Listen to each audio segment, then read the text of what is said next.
And audio sync. There we go. Hello. Go ahead, get us started.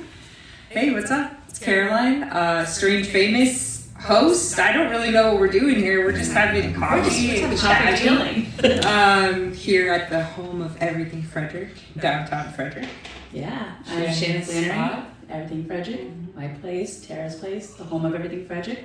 This is Tara. Hi. Beautiful Bryan. Sisters. Genetics, you know what I mean? Look Right. at that. And we are not sisters, but No. we still have beautiful genetics. Look at They're We soul are siblings. family. Mhm. Right. So this is going to be called what? Fridays with Bryan? Is that why? Possibly. So Bryan, what makes you so I like special? I'm so curious for you to explain this It's to that the beautiful world. tan Like, skin. yeah, what is it about you that bring us all together? Wow. I think I have just a pretty wild coming to America kind of story. So you're like Eddie I'm like Murphy. Fievel. I love that. Like I'm like Fievel's the American story. Tale or Fievel Goes West? More like Fievel's Goes West because Okay. it had I feel that. what's his name in it? Candy? No.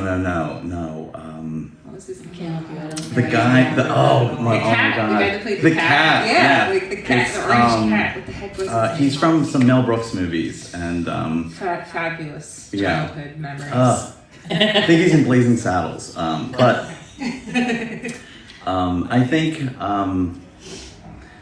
I think that I'm this mashup human of worlds. I think Like we're when- putting him on the spot. Are we like putting him on that. the spot? No, Okay. you're not. You're not. I You think just I've been on the brought spot. Fievel to the show. That's true. I've been on the spot. Say less. For I think for a long time. In some ways, I don't know. People are always trying to figure out just who I am before I get to get to be a thing, and so I've just taken the last several years to kind of let myself get to be who I want to be, and not necessarily what the world, my family, all this stuff expect me to be. And it doesn't mean that any of those things were like, meant to be, against my desires, but they never asked. And so at a certain point, I think you kind of have to ask yourself, like, why am I doing what I'm doing? And I think that's the big question of like why everything feels the way it feels right now. I think a lot more people need to be asking, why am I doing what I'm doing? And do I have intention with that? Is there a purpose with it? And how do I get back to that? I think That's a pretty good point. It is. I have Yeah. And I I don't think wanna we can jump all into be deep like down. more, like almost like free thinking, free feeling, and less restricted on what we think we're capable of. First of all, you know?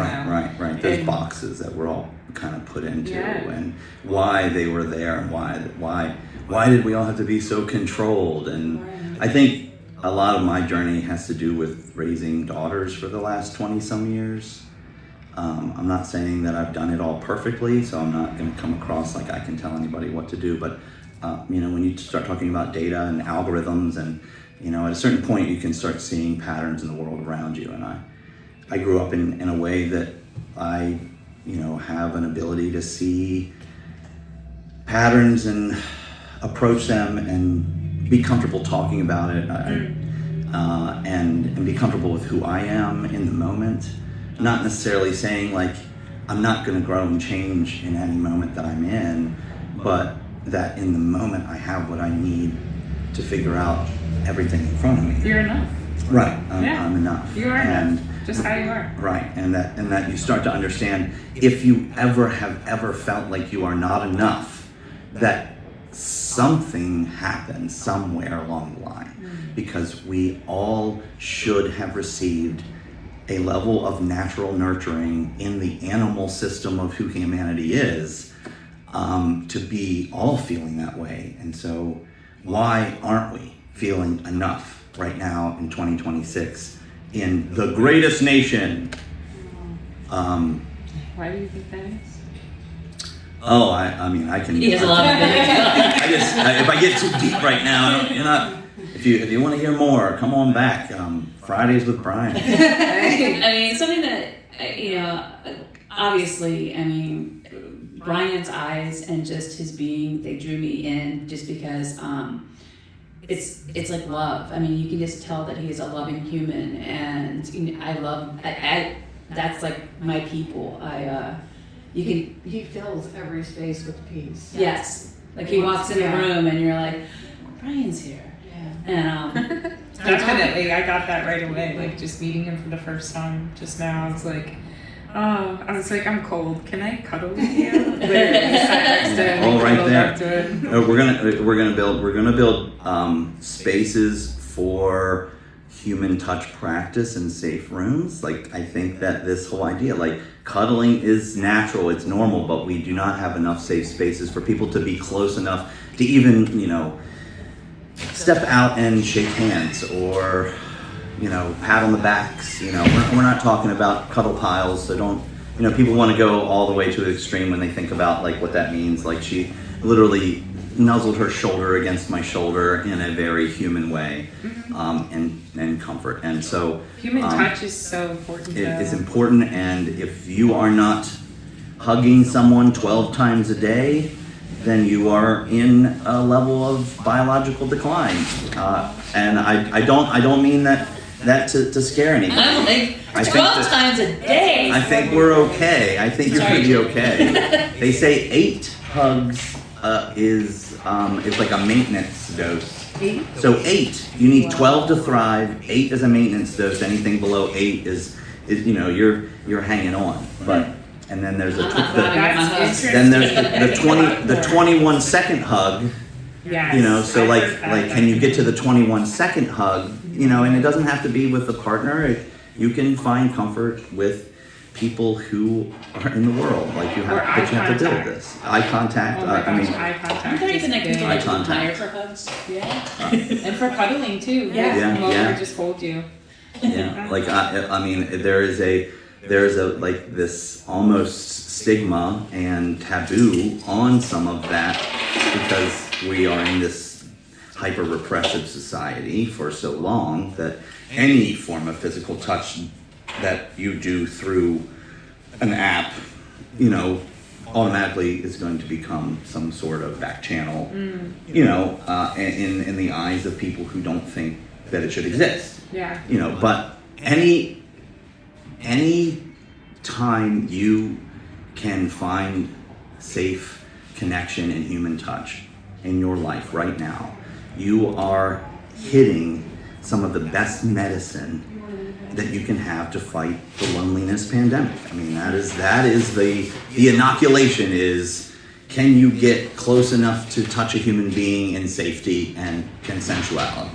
Well, I thought that was during COVID. I think that's what was really cool about starting Everything Frederick when you did, because it was like your way of bringing everybody together online and giving everybody like a place to like share what they were going through and like what restaurants were offering what, and what do you mean? It was like It was really for the human connection. so we're all trapped in our helpful. houses. It was so helpful. I mean, you just think about it, and like during that time, that's where everybody in town was going to like get updates on what was happening and what was open and what, you know what I mean? It was so intense of a time, and you kind of helped bring and keep people together, and I think that was really powerful. And now I feel like people are just disassociating, and like I'm trying to normalize saying I love you to more people, or just absolutely. love you, or like absolutely. like sharing love. Like everybody's so like, I only have this little amount of me to give. No, you don't. You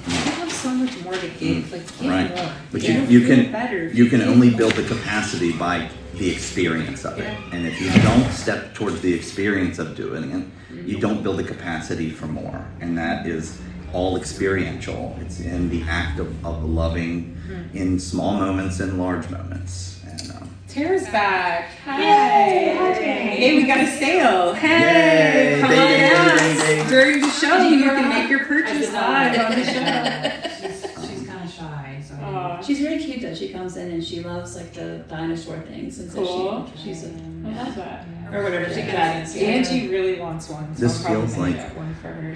This feels like one of the SNL skits, like the NPR, like, come on, like, right, all right. Like when they're talking about the hot We dick have and some- cider. Oh my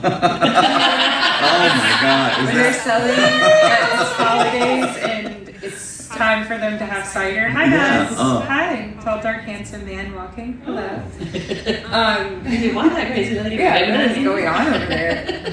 No, like they're selling cider and it's hot cider and the brand is Dickens. So they're like, oh man, nothing warms me up in the winter like a nice hot Dickens cider. Oh. You remember that? And just like Weirdo. that. And just like that, we gained about 2,000 viewers. Now we can't check the button to say it's appropriate. We do for not sell children. cider at the store, but we do have I think free that's. coffee. I think that's how you're allowed to keep the ratings the same. Is because what? We're referencing a It's cider. cider, a Right. classic cider business. Dirty Dickens is a family cider brand. Um, So I just heard that like you were talking about the post or the article that was Holzapfel, I believe, yeah. with all the women that they featured. Absolutely. And I thought that was kind of cool to bring up on the show too because it's such a cool thing to see. You know, you've got women power and women's month and all these things going on, but it's nice to see people actually hiring women and actually not just supporting, but actually supporting women. Well, yeah, and like, you know, and women that are filling what are typically known as male roles, you know, construction and all that. It's pretty exciting. I mean, we have our friend Sandra Hoffmeister. I mean, she has her roofing company, and now they're expanding to renovations and all kinds of stuff. And it's wonderful to see. Yeah. I mean, like even here, we're going to be adding 3 female tattoo artists. That's what I was gonna say. Yeah. Like you're bringing some women tattoo artists. Yeah. That's kind of a male-dominated industry too. It's very male dominated. I And- mean, there's lots of female artists, but there's no female-owned and run tattoo places that are around here that we've investigated. There are lots of amazing artists. So, and exciting. yeah, and the way it all came about, it came about perfectly. Like it just fit, and they were looking for a safe space. And they didn't want something that was, you know, not that there's anything wrong with men. I love men. But they just wanted something that was all women. But easy, guys, easy. All right. I do love men. But yeah, so I mean, it's you know, I think it's nice to see that women are filling these roles, and then men also, lots of men going into like nursing and things like that. It's like, Yeah, that's what we want to Can't hear. help but Oh, I forgot about the boxes. buttons, guys. What do the buttons? What do the buttons do? Sound effect. Oh. Oh, you have. Yeah, we We could. could. Somebody could. Oh, we're applause? Yeah, I was applauding. Oh, woo! Yay! We got an air horn. Sorry, I'll stop. But anyway, so it's just nice to see that. Shannon Bobby utility. I think it's funny. I think it's funny that you naturally had to give adulation to men who are, you know, going into, you know, typically, you know, female-driven roles, and I think it's nice to say that, but I also, from where I'm sitting, feel like it's not necessarily necessary to always have to That's fair. say what the men are doing in contrast, because there's But that still. is what I needed. I felt like I needed to apologize. I know. Yeah, that was and like a natural and reaction. like so, but why? When they why? start having And so, babies out of their pee hole, I will 100% I mean, start I- applauding every one of them. 100%. Until then, That's not happening. But and I'm not saying that because I'm anti men and ladies, you know roles, but I just don't No, I think get like it. that's the. I don't think that we have to do that. I Just think because you're that's, saying one thing, you don't have to. Yeah, I just don't think you have. It's not honoring It's it an by not interesting saying thing to it, say. but it's like And he's right. it's like when you say something in Black History Month, and you're like, you know, so and so, such and such, did, their thing. And then they're like, but when do they have a White History Month? And I'm not trying to make that, well, I'm not doing it. But it's like, what? Like, it's not we're saying you did great. You just give the gratitude. And that's part of rehumanization. I was thinking about this on the way in. When you just give gratitude to other people for what they do and just let it do its thing, the gratitude comes back to you for what you've done and what you've accomplished. Mm-hmm. And whiteness is part of how we even created this nation. And we are here. We have done that, and that is part of us. But I don't think we always have to be it's not unbalanced. It's just we're in this world where everybody thinks we need to have fairness in every moment. Everything's like a competition too. Yeah, and that we can get into manifest destiny and how that's a broken concept. Oh no, blah, and you can tear that apart. The Matrix is real. And why so many people are still just thinking about surviving and what it does to us. It makes us want what we want when we're in survival. And doesn't make it bad. It does make it hard to function in community. And that's a whole nother topic that we sort of touched upon last week, is just that surviving, and we've been sort of driven to survive. We work from the very early age. First they put us in prisons called school, and we have to do exactly what we're told the whole time. And be on time. On time. I got in trouble for that today. My daughter's mom got a text, and I'm just like, she walked in 1 minute after the door closed. Oh my gosh. And I get it. From can you please try? And I'm like, it was foggy, yeah. And I was just like, I'm not even playing the game, because I'm not trying to make my daughter feel like this is something that is a terrible thing. And I've told somebody this before. You train all these people against this time, and then you ruin our nervous systems. And then you get out in the real world, and there are all these other rules that everyone's breaking around you. Right.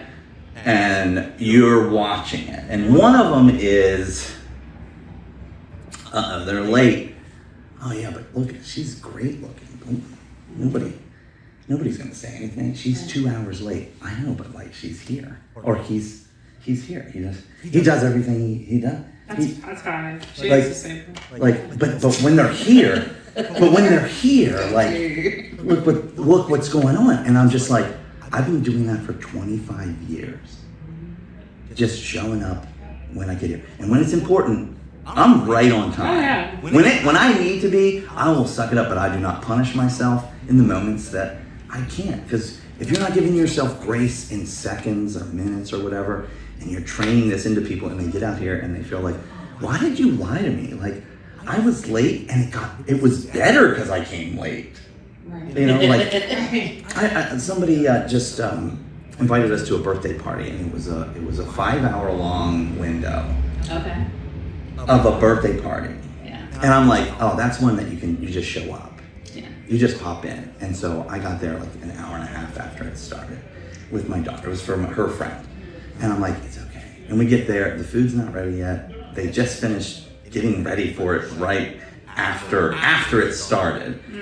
And I'm just like, and we get there and they're like, oh, people were gonna come in and out. We just made it 5 hours because, and I'm like, see? These are my people. This, and then I get there, and they had Marvel comics all over their walls, and I'm just like, they're just people. They're not asking you to show up punctuality, on time for a 12-year-old's birthday party that's Coraline themed. Right. Yeah, I'll go to that party. It was awesome. It was probably one of the best parties I've been to, and she had a blast. That's awesome. And I got to be there and do that and not worry about it. And it was fun.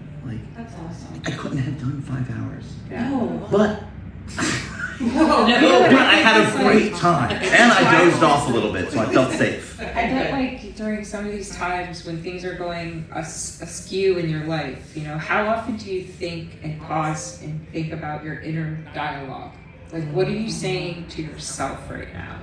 Because that's literally the most important voice that you need to listen to, is how you're talking to yourself. Because if you're sitting there saying, this is not relevant to me, these are not my problems, versus, oh my gosh, what are they going to think about me? You know, worrying all the time about what people think about you. Realistically, they probably are not worrying about what you think about them. So why do you care? Why do you care? If I walked around all day without a bra on, how many people would even realize, well, that's probably not a good example. But That's not a good example. you know what Oh, I'm saying? There really is like things that people worry about though, that realistically, even is if a I trend. did do that, I'm telling you, less bras is a less trend. people would actually notice. Then I probably would be more worried about people noticing than they would notice. Is what I would. Well, yeah. And people are always so worried and in their head and like, People are more worried about themselves. They're not going to pay much attention to us. You know, they just don't. Unless they're a lunatic, and then that's just a little bit different. But that's also his inner dialogue or her inner dialogue telling them that something's a problem You. that is not. Right. It is not. I'm sorry, did I say that out loud? I'm sorry. His or her. We're not gonna. Nobody specifically that we're talking about. I mean, there's actually a few people that can fill that. Oh, Lord. Right. Anyway, back to love. Back to love. That was a record screech sound. Hold on. So anywho, I feel like inner dialogue is so underrated, and that's the thing. I was like, you know, that "Let Them" theory by Mel Robbins. Right. That is such a powerful thing to just really realize that they don't have power over your feelings. You give them power over your feelings. Right. So the more you can just be like, you poor person, I really pray for you, and just let it go. And so where are people getting the inner dialogue? And so like that is like, is it still the abusive voice of your mom from your childhood telling you that how, you know, and I'm not saying all moms are abusive. I'm just saying that there are voices that we are still listening to that we have to start to decide whether we still want those voices. You know, if they're not healthy, whatever it is, then we have to start to find our way away from those. You know, another one is how much time do you allow yourself in your own mind without a distraction, without you know, earbuds in, or you know, in some other world, or can you find comfort in the silence of what's going on in the present in yourself? Yeah. And you don't have to do it all day long. It's not like nobody's saying you have to do it every second of the day, because you know there's a lot going on for a lot of us. But 20 minutes is probably what I would recommend it at a time. If you Well, could you take gotta 20 start, minutes to like even go for a walk without music and just try to listen to like the noises of the birds and like try to focus on other stuff that's really not in your head. It really helps. That's what I do. I try to go in the morning for like a walk and no music, no nothing. Just try to listen to the birds, sound of my footsteps. Right. Really focus on that kind of No stuff. Apple Watch. Don't allow my thoughts to even start. As soon as I start worrying or thinking about something, I'm like, nope, we're thinking about birds, we're thinking about the fresh air. And like, it really helps to just decompress. Well, And, nature is healing. yeah, clean slate, like, for the day, kind of. That is good. Right. I love the way your eyeshadow matches your outfit. Oh, thank you. Yeah, I saw that too. It's stunning. I have to say, this sweater is something my mom wore in high school. Yeah? Isn't that cool? Oh, that's cool. And I've had it for so long. Look at how it's literally like, I've seen the frame.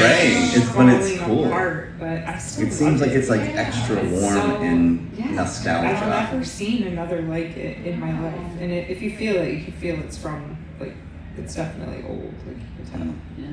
But It's really it good. has a very nostalgic feel to it for me. So Yeah, I don't know if you guys have anything like Everybody that. was like waiting for me to reach over and grab your sweater. Yeah, touch it. Here, there's sweater here. But I was thinking like your shirt, you were talking about that before we came on. What were you saying? My eyes are up here. Everybody.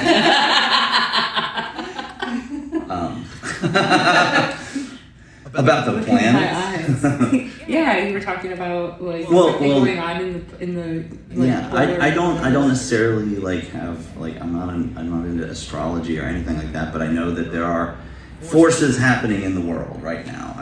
I feel in my life there are some like real polarizing things happening, and this moment is a moment of seems like cosmic manifestation, the colliding of time for us to sit here and slow down. And so like that moment of like, when do you get your inner dialogue? It's moments of slow down. You know, this is a dialogue of slow down. Like I'm not trying to rush into this and make it and force it. And like that's the way the world likes to make everything happen. And so this feels like this cosmic manifestation.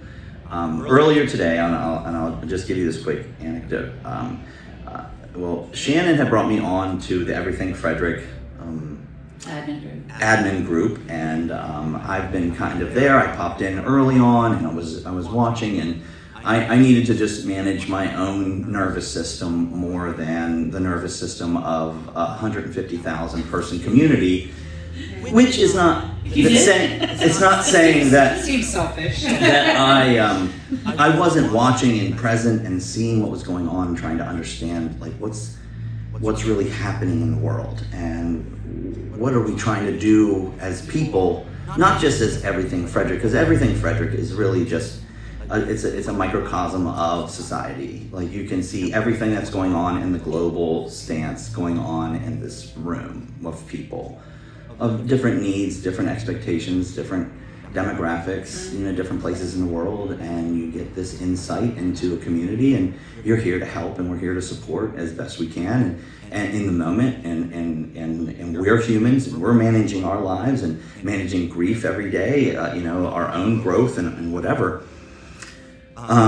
One person that came through the Everything Frederick kind of, human triage, which is like an idea that I have. It's like, it reminds me of like when people got to the Wizard of Oz, when Dorothy and everyone, and they go through this whole like, buffing out and hair and getting hair done and getting all of this like pampering and whatnot, and like sending them along the way to what they need to give them their heart, give them courage, give them whatever. And I think at times it feels kind of like that when you see what Everything Frederick is doing and what actually the people on the other side have done at times to just personally help move people to help, like actual help, like life-saving help even at times, Why, and I don't want people to stop necessarily, but why are we asking Everything Frederick, for immediate medical care and advice? Like,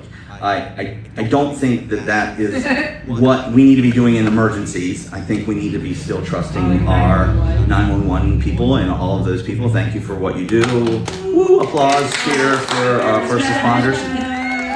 But I think we all need to be first responding to each other in our communities.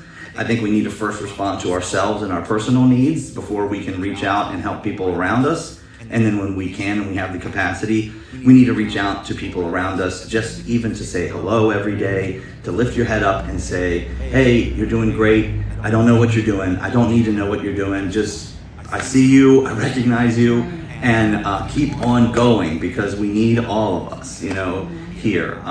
So this person came through, his name is Jason. He's a very nice guy. He had some family troubles and whatnot. And I know that a lot of people helped him, and I watched his journey through what Everything Frederick helped. Today, on my way here today, I ran into him randomly at a gas station that I wouldn't normally have seen this guy. And I got to talk to him and give him some encouragement and see where he's at and see where his struggles are. And I talked to him about coming here and seeing Shannon and meeting with her, this group that actually helped him through some hard times. And he's going through, his life right now. But I mentioned this rehumanization project idea that I have about how do we get back to our humanity. I have another small workshop called the Social Mechanic Workshop, where I'm trying to get a room where men, maybe 8 to 10 men, can come into a room and just start open conversation about life, about the world around them, about what they may need, what they don't have, to try and start moving bigger conversations into communities. And when I left him after I got my coffee, he actually got in his car and drove around to where my car was and said, "Hey man, can I try and help you with that?" And so this guy that was able to be helped by Everything Frederick is out here struggling, saying, "I want to help too. I want to be part of what you're doing." And I don't know. It was just kind of cool that he would not have known that I'm coming here, and he was kind of giving me his heart, and I was just like, I've seen you from this vantage point, and the world sees you. You're not alone out here, and I see you doing good things too. And I think that's something we all need to be trying to find ways to tell each other. Definitely. So anyway, that's long-windedness. That's a beautiful story, and it's one of my favorite things that happens in Everything Frederick. We've had people who have they're trying to get sober, and their life was falling apart, and they want to post anonymously, and we all can say that some of the people that comment on Everything Frederick is just awful, the things that they say. But it never fails when somebody in the community needs help, and especially real help like that, they step it up, and there is no ugly comments, and there are people just sharing love and wanting to help and wanting to follow up, and I think that's one of the most beautiful things that happens in Everything Frederick. Definitely. And I just the ugly comments are just people crying out for help. And when I see that, and I'm just like, sure they're not just assholes. it comes across like that, but like I see those people, and I'm just going, there's a puzzle.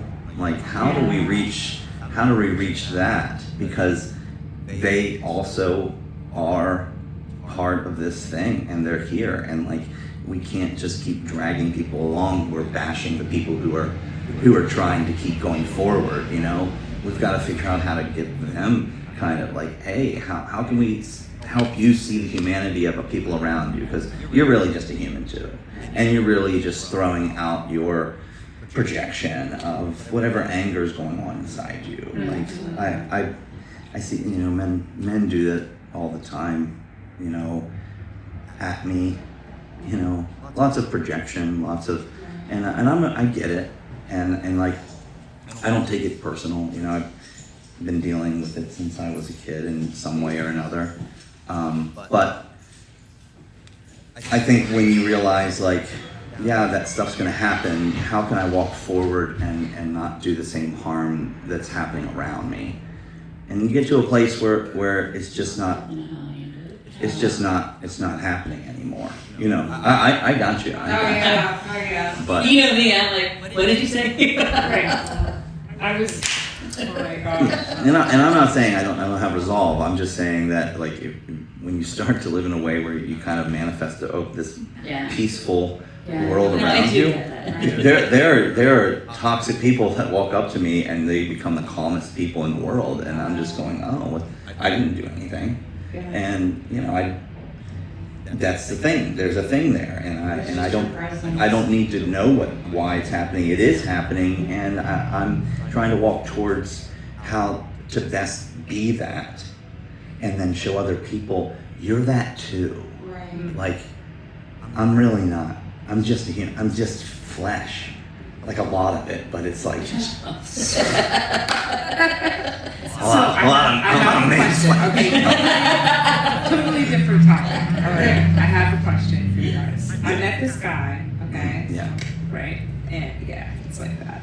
And he was telling me about this whole flat Earth theory, that he went down this rabbit hole and was like looking into it. Have you ever looked at the flat Earth theory? Yes. And no. Not in reality. I've never walked towards trying to understand that thought process. Okay. I made a joke about it in I was comedy. curious too. I was just Yeah, we were curious. curious. I'm like But baffled that this is like a real thing. And have you seen the thing where they're people are worshiping like spaghetti and meatball man? No. What? I've worshipped spaghetti and meatballs. I'm gonna Plenty put of an edit in times. here, but this is a whole religion of people All that flesh. worshiping spaghetti and meatball god. It is like a whole thing. No, I Isn't swear that to Chef you. Boyardee? It literally is like this cartoon of spaghetti and meatballs with eyes. On top and of there's Old like a whole, Smoky. like I'm talking a million people that are following this whole spaghetti and meatball god. A million people? I swear to you, I'm gonna put the information in this edit, and you're gonna be like, what the heck? You're gonna drop like an airdrop. But so the guy I was talking to about the flat Earth thing, he Okay. was saying that it's almost like a snow globe if you think about it. Oh, that's round. But it's like it's flat on one He's saying that side. we're in a It's sphere. like a globe. Like, okay, have you seen the dome Ah. on the Simpson movie? Yeah. Okay, so he's saying that it's It's kind a of printout more like that's that. wrapped inside of a globe? Like I it's need to go through some more research. I'm Okay, are really you saying digging it's like a into it, but- flat piece of paper that's tucked into a globe Yes. and it's curved? It's like curved, It's right. like a convex So it's flat. still kind of round, but if you think about it, And like, nobody's really gone to the moon. well, I mean, I don't. I can know tell you if one I thing. believe that, you know, I These don't know if planets I are believe round. anything. These planets Those are some nice are planets. spirit. But I know that I was just curious. The shirt made me think of the conversation, and so I hopefully when we get back to sit down here again, I'm going to do some research and tell you what the spaghetti religion and the flat Earth people are really. So, do the flat Earth people also worship the spaghetti man? No, they're totally different. But I'm just like starting to really be more interested in like sociology a little bit right now, honestly, and studying all these different thoughts of like how people are building. There's people building entire cultures around somebody having a weird dream, for instance, and there's people willing to follow that because they're so. Like, I think they're so lost in reality. Beyonce, and I don't mean just as an artist. They have like churches to Beyonce. I'm like, what the? And people are insane. That's why I'm like, I'm really starting to feel like if I There's a can vacuum. understand some of it. There's a vacuum. There's a vacuum. Okay. So they're trying to fill it. They're trying to. And they're trying to like, fill it. Vacuum of there's a belief. void, yeah. Of dismantled belief systems that are no Because longer organized existing. religion is like. So there's a vacuum for anyone disappointed to so many. fill. Yeah. Anything can fill this. But I think God gets a bad rap because of organized religions. Yeah, He didn't I say, think so. hey, organize this way. Yeah. He said to build a church. He did say to build a church, and he said to build groups of people and to congregate But and he to didn't say worship to put views in together. it and stand up But and he down. didn't say to collect money, and he collect didn't money, say yeah. to like do a lot of the stuff that we do. And we've definitely made. I mean, the Catholic religion is the biggest business in the entire world. Absolutely. So, I mean, if you think about it, We were raised Catholic, so. yeah, I mean, it's pretty wild. But that's a whole like. Have you seen The Righteous Gemstones? Yes. Well, silence. Let's just take that and put that in our pipe and smoke it. Yeah. Because that show is A, hilarious. In real. And B, I've lived it. I feel like that's lived it. probably what Texas most baby of the big churches. churches I've are lived like, don't you think? Righteous 100%. Gemstones. Yeah, like G-Wagons and You private did. jets. Oh, that's right. I have in some ways have lived pieces of that in such a way that watching it is almost traumatic. Oh, wow. Really? Oh, yeah. And emotional. Wow. Like emotional. But beautiful. Only because I love comedy. Yeah. I love Danny McBride. relatable. I love John Goodman. Yeah. I love, what's his name? The girl is my favorite, the sister. Judy. Oh my gosh, she is so funny, dude. I love her. There's some Judys out there. Oh my gosh, yes. So real.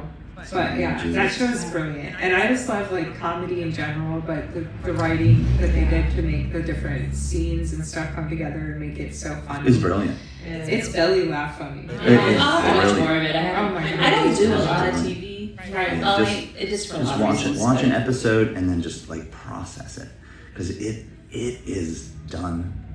It is done too well. It's hilarious. It is done too well. Yeah.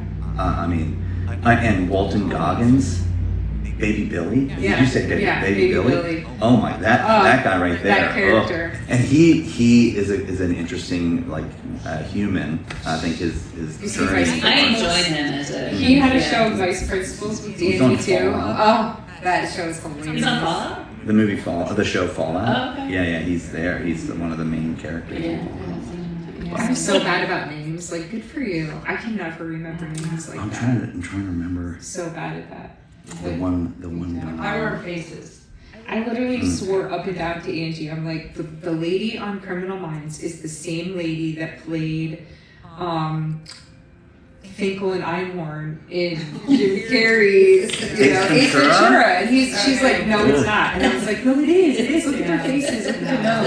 That is my childhood. We had to go online and look it up and everything. Did you see that they're selling? Did you see they're selling the rhino from the Ace Ventura? I did see that. Yeah, they're expecting it to sell between $5,000 and $8,000 online. I saw that.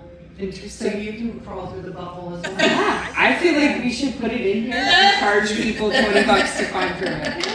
To climb through the rhino People butthole. from the Ace Ventura movie. That would probably draw a crowd in here. This guy out here is a very funny dude. I love his, people his watching. name is Sam, and he is a good guy right there. I like this guy. Hi.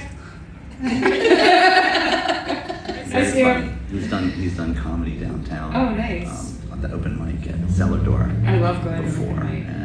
and he was just very funny, very We smart have to come guy. see you. We haven't seen you yet. You know, I went to Cellar Door once, not to see you, but just in general, and every single one of them, I mean, I'm not opposed to raunch, but it was just so unnecessary raunchiness. I was just it's not even funny. I mean, so I didn't go back. And it was, There are a lot of people trying to talk about their lives in constructive ways, and I think sometimes we don't always see how they're trying to get their point across. If that, I do agree that yes, a lot of times it can come off raunchy, but I'm also a comedian, and no, I know, but I'm also, I agree that some days on a Tuesday, it might be tough to hear some of the way people are trying to experience their lives. And I think the more I've done it for 4 years, I've been doing stand up for 4 years, and thank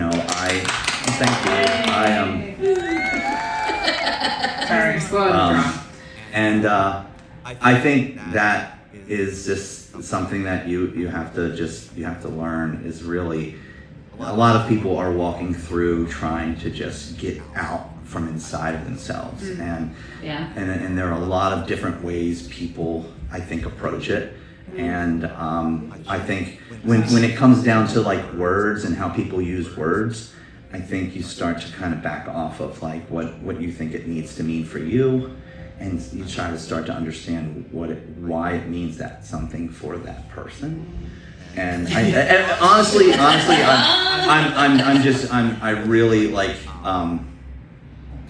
I just think right now in a world where what you say and speech and people who are being silenced and all of that stuff, we're in a time where we have to be able to say the things as bad as what pedophilia looks like and how it represents itself in society and where it goes. So I think we're at a place where if these things need to be talked about and they're being silenced in places and not talked about, you're going to have to open up your breadth of what you're able to listen to, because somebody has to talk about the atrocities.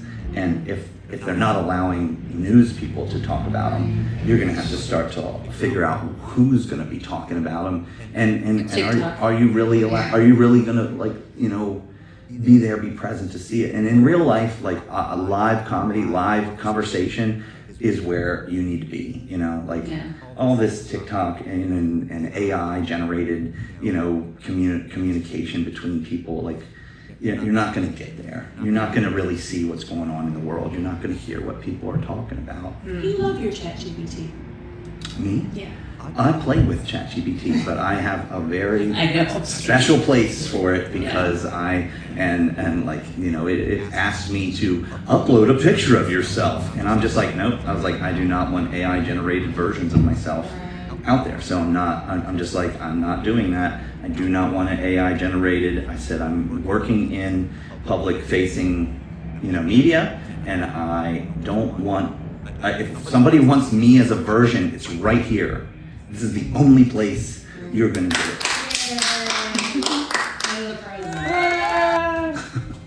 Well, I mean, I think that AI is going to be replacing a lot of stuff and a lot of stuff that people aren't really thinking of in the near future. Oh, it's gonna. Yeah, it's And real. I think it's going to generate different problems too, because the more AI we use, the more we need nuclear power, the more we need cooling plants, the more we need data centers, the more we need all this stuff. And like, you know, right now they're trying to put a data center in Frederick that people are fighting against. They're pretty close to getting the petition signed, enough people signing it to stop the data center. I don't know where you're at with that, but like, right, one guy that I talked to that had some pretty good ideas, he was saying that he thinks that we should be creating a data center, but it should be planned in a way that it's better for the economy, better for the environment, in an industrial area where we already have buildings and stuff, instead of coming and putting a data center in our watershed or something that's crazy. Like, And just going through and destroying our farms, multiple, and it just it's insane. So, I mean, but people are so scared to speak up, and they're so scared, oh, I'm gonna hurt somebody's feelings, or I'm gonna say, but you know what? Like, what about our natural resources? When we're done with the natural resources, they're done, son. Like, you can't make more. Right. We're not even thinking, we're just like, oh, who cares? I'm just gonna use this app, and like, it's not gonna affect me. Yeah, well, it's gonna happen sooner than you think. So I asked ChatGPT about that. Uh-huh. And I said, I know me even talking to you is actually, you know, causing some kind of natural effect. I said, but if I use your power to generate the ideas that can help change society for the better so that people don't need AI, if I use, and you help me find the path away from AI, I said, isn't that something that can happen? And it was like, yeah, you can do that.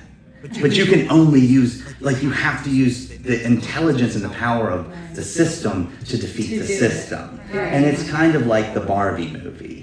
Have you seen the Barbie movie? The Barbie movie says, use the system against itself. And so there is this other side, and I just want to play the devil advocate, is there is a lot of power in this thing that is going to stay in some way.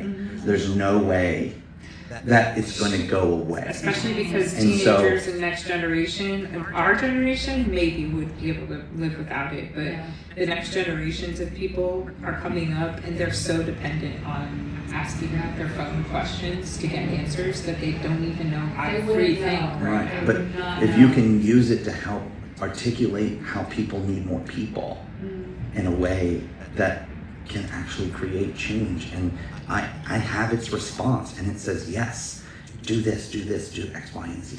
And your rehumanization project has the seeds of what that can look like.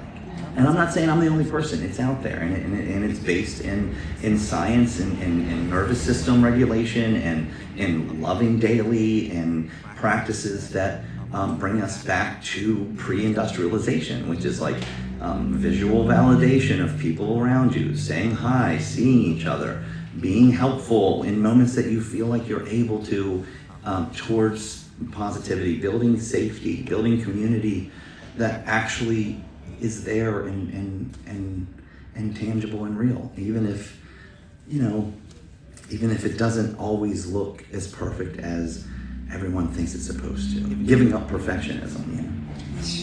I sit in church, you know, and they're like, oh, say hi to your neighbor, like take a second to greet somebody next to you.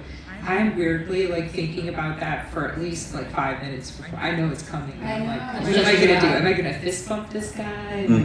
I'm like sitting there, and I thought about that the other day, and I'm like, why am I so premeditated in like how I want to be? Like, why am I so worried about this? Like, why do I think so much, overthink so much?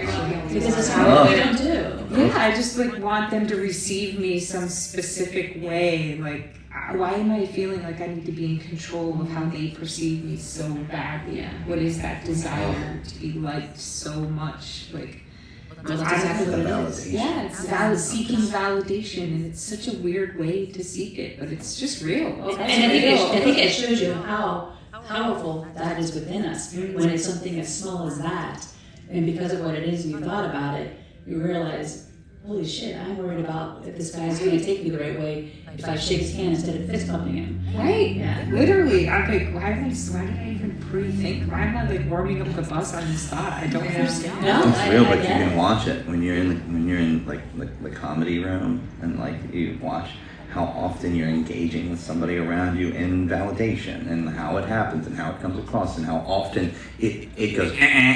You're like, okay, wrong, Right. shit, wrong. Try again. And you watch people, and they're looking at you, and they're preloading, and everyone's doing it more and more now, and it's because I think there is less and less of it happening, Interactions. and in safety, and I think you know the people you walk up to, and you're like, I don't even have to think about it. Yeah. Like 100%. I'm in there. I'm in the goodness. You're in the whatever. It's gonna be a side hug. What are you comfortable with? Like, are you able to generate that? Like I've been I work in retail management right now. I like to say like part-time, and I'm full-time myself, but I go into work believing I'm gonna hug somebody today.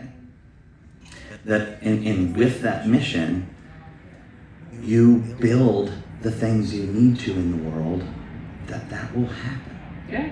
If you believe, because I believe I'm meant to have hugs from strangers. I told you believe should it. do that. You should just Oh, be like I my believe it. ex-father-in-law. I believe And this just stand on the body. street. I believe this body should be Free hugs. hugged by strangers all the time. Let's make a sign and stand out here and just I say was free like, hugs. My ex-father-in-law. And let's Sweet see man. how many people. He gave that hug. I have 3 hugs tattooed on my chest. Do you really? Yeah. So like I just have to take off my shirt and I don't believe it. and then just I believe and it. then right there you do a freeze frame and then go and go system overload or Censored. This is a child show. I do one of these like I do a whole drop them. Drop the camera falls off. We should have like a free hug Saturday. That would be fun to Oh see my out here gosh, with yeah, signs I'm and down, see if I'm we can down. give out Tomorrow. hugs. I'm planning to come down tomorrow. Are you? It's supposed to rain, but I think it's holding off. That's who do we have for weather? Yeah, send it out to. Hey Siri. Is the what's guy the out weather there gonna be like still? tomorrow? Is it raining? It's not raining right now. It's supposed to rain tomorrow. I'm 68, mostly cloudy.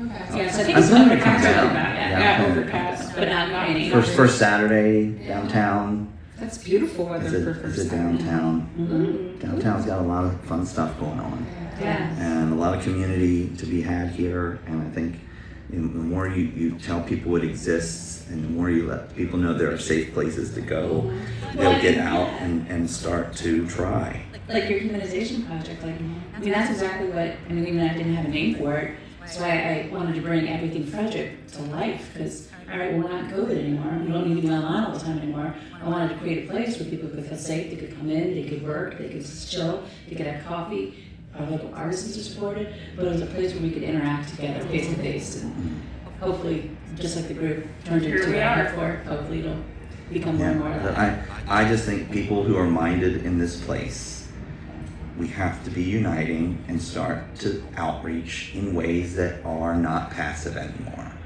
I think, and it doesn't mean forcing hugs on people who don't want it. It's saying put it in places so people can see it more often. And it isn't just hugs, it is showing up. Like I tell people, I like to remember a new name every day. I like to meet somebody new every day and get to know their name. I would like to remember any name every day. But even if you don't remember we could it, it's experiment out the, here and have you could give out free hugs and I could stand there with the taser and we can ask people if they'd rather be hugged or tased. Oh, yeah. I bet a lot of people would. no. No, I'm not down with that.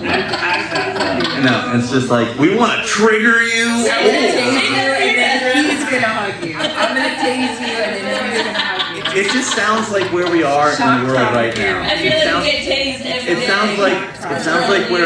sounds like where we are in the world today. It's like, I'm going to cause the problem and I'll be the solution. You know. Yeah, we're gonna give you cancer and then we're gonna charge you for chemo. It was P. Diddy. Impression of P. Diddy. Yeah. Good job. Takes the But I oil. think next time we should definitely do more of a deep dive into your whole. Well, this is going to be a whole thing. I know, I'm just saying. Yeah. Because I love what you want to do. I just, we have to do it, and you have to act on it, and you have to be it. And like, so the one thing that I know holds me super accountable, and it doesn't mean that everybody has to go out and get one, is A gun. No, don't. no, you might want to get a gun for if you have one of these, but is having a daughter Oh, I was actually gonna say daughter. in Weird. in this world. I wouldn't say this country, this town, it's in this world. And looking at her and believing that there is all the beauty that she was told she can find without all the pain that has preceded her. And I say that knowing very well that that is the experience. It is tested, it is demographical of where the world is right now in how we are approaching each other and how we're moving forward. Who's really carrying the social weight of society right now? You know, who is bringing us forward? Who has been carrying us forward? Who's sitting at the sidelines?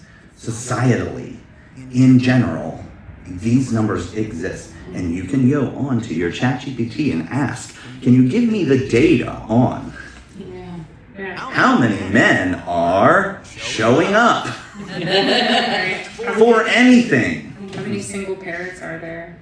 Yeah. And how many single parents are there and you're in a couple? No, that's true too. Yeah. I asked my mom that in front of my dad. I said, Mom, I was like, you think you've been, I know you've been married, and I was like, do you feel like you've been a single mom most of the time you've been a mom? And she's like, yeah, absolutely. It wasn't even, absolutely, 100%.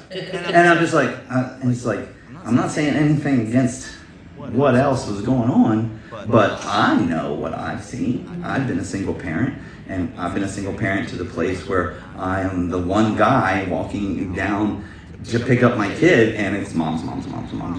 It's not saying that dads aren't doing that. I know that there are. Right.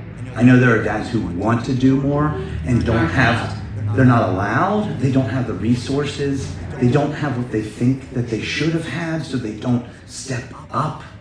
And then we're in this society of men who just needed a little more like, hey, you can do this. Let me tell you, you can do this. Let me teach you how to make macaroni and cheese. Well, the other thing is women are designed to be helpers and to be like, even biblically, that's how they're described, you know, to be there for a man or to be like in that relationship, that's supposed to be the role you play. And I feel like that's because we're supposed to have a level of like respect and look at our man as a protector and a provider in a certain way to have that balance that needs to be there. Like, and I feel like more and more we're losing that dynamic, and the whole household like system as a unit is just completely breaking apart, all in every aspect. And if we got back to the basics, I think like eating dinner together, that's such a powerful thing. That's like, part of this reunification. yes, like we should Meals be together, eating shared meals. together. That's a non-negotiable. Like you should eat one meal together at least every day with people you love. 100%. Tara and I eat these too. That's so powerful though. It really We're at a is. place where we have to find our way to teach people how to do that, and it isn't telling them. Right. They have to show up in actionable ways and start to make actionable movements. Like people go to therapy and they talk about their stuff and they go back into the lives that are triggering their nervous systems, and they're supposed to be getting better, but they're going back to these patterns and these lives, and then they're going to therapy and they're like, oh, I'm talking about this, and they're going back to these patterns and these things, and they're not changing what is causing the disruption in their nervous systems to actually be there, to be present, to slow down, to sit down and say, the meal is important. You know? And I think that would be a beautiful way for you to start your meetings with your men and spread bread. Yeah. Right, and that is part of it. It's written into it, Yeah. and it is part of what I have to show them. And so, like, I bake muffins with my daughter, and so what I want to do is, like, I want to, when I have the meeting, and right now I'm only thinking 8 to 10 people, just so it's manageable, because I have to do it in practice, and I need to get experience in being in a room where I'm supporting managing a room of men who've never met each other, talking through challenging conversations. And I'm a dad. I'm a person. I've been a manager. I've been a director of quality assurance. Like, I'm not a medical professional. So, but I do believe that us in a community, we have to pick up this, like, proverbial flag of humanity for the people around us. And so therapists, I think, need more people in the community supporting what they're doing. And that is building the human therapy, the practice in motion, building moments where once a month, and my daughter said this, Dad, once a month, and this was years ago, she goes, we should just have a meal together with people who are part of your workshop or for this thing that you're building. We just come together, we make a meal together, and that helps give people the practice in motion. And I know a lot of parents, and I say on both sides, if we're growing up in this hurry up economy, in this hurry up world for generations and generations, there are a lot of people who don't know how to cook and and that is a place where I know people are like, I'm not going to be able to take care of that. So, like, so you got it. I mean, and that's another thing that you could also teach them. And I know you're trying to stay away from ChatGPT, but you could literally take a picture of your pantry and it'll make a recipe for you. Yeah. Right. Or you can make grocery lists that are, or anything. You tell it what you like, Right. and you say, but I want something that's. Making lists of everything about you. And it's going to replace you. Everything. So I don't know. I might like that.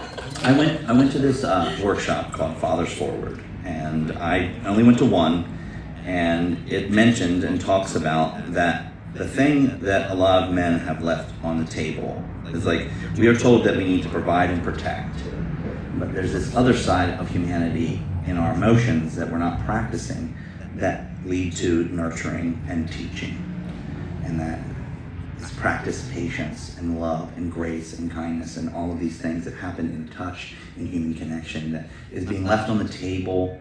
It's not being modeled for a lot of young men and then grown men, and then the belief system that you can't teach an old dog new tricks is such a cop out for actually moving out of the concrete shoes that society has given men to step into. And, like, I never stepped into those shoes, and I can talk about it at some other time about why I know. You asked why I think I'm special.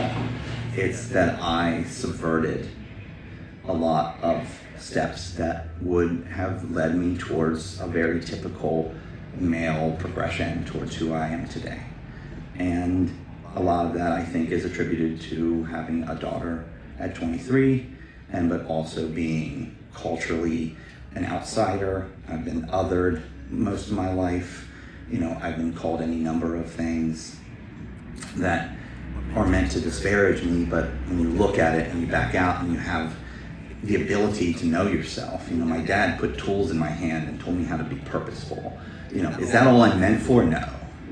And so I know that I can take all of this know-how and knowledge and know that I'm much more, and that can only just be one part of me. I'm not just solidified into this one version of masculinity, and I can be this breath and prism that involves nurturing and being a man who is able to love the world in a different way. And share that. So, I'll leave that there. I think we're at the 1 hour mark. Oh, good. That's great. This is great. No, that was great. Wow. Yeah, time limits is important when you get deep. Like, you can only do so much. Once you get too far, and it's exhausting. Well, you're brilliant. Your mind is a magical wonderland. Right. And this isn't ChatGPT generated. Prompt. This is the real deal. Prompt. No, I'm just kidding. So next time we're baking some Muffins. So I want to bake these muffins for these guys. I don't have enough in here.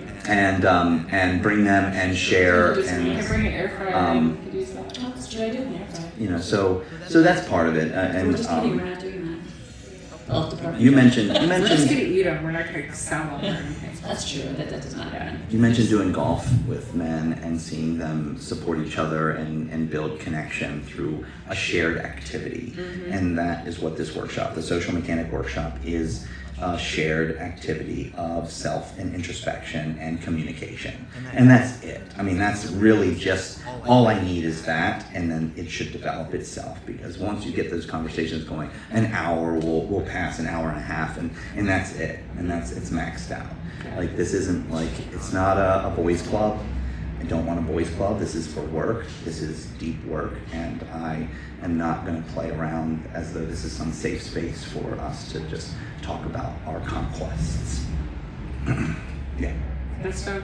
I used to actually say that golf was the great equalizer, and I felt like it humanized people. And I used to say that word, and I think you're one of the first people I've heard say humanize. But I've used that word in presentations and stuff, even like humanizing someone. That's what my work does, where I take videos of real people and put them on social media, and I use that word a lot. Like, I'm like, I humanize you, I humanize your company, I humanize your brand, your team, make you real and authentic. Yeah. You've got such good energy. I'm so glad to be sitting next to you. I've seen you from afar for a long time. I've never had to even try to understand how I'd ever like be in a room with you. You have just such like vibrant, like Welcoming. sexy, welcoming love, and I say that in such love of you just saying, I love me, I need you all to know it doesn't matter if you do. Yeah, I'm so comfortable. And that's like Bad Bunny That's energy. the best vibe I've ever got from somebody, like the best compliment, honestly. I mean, I see it, and I feed off of it. I love seeing powerful women be beautiful and own it, and like I believe it pairs well with a Latino energy of like, we know like we can be beautiful and it be okay. And I got to grow up in that, and then also in America, where it's like, if you look this way, you're not beautiful. And then there's this dichotomy, and you're just like, wait a second, this one gives me power and self-actualization, this one holds me down, so which one do I get to pick? And then you can just go, oh, I get to do that. And I think a lot of it has to do with being a male. And I was allowed to choose.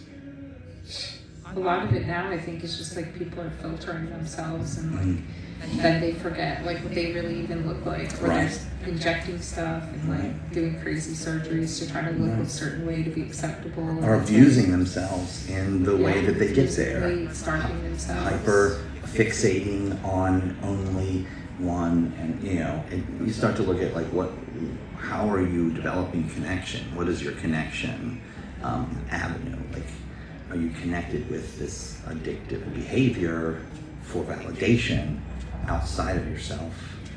And then you break down a lot. Yeah, honest conversations. Yeah. I need to shut up. I need to shut up. All right, Thank you for joining us. until the next time. My name's Bryan. Oh, that's crickets.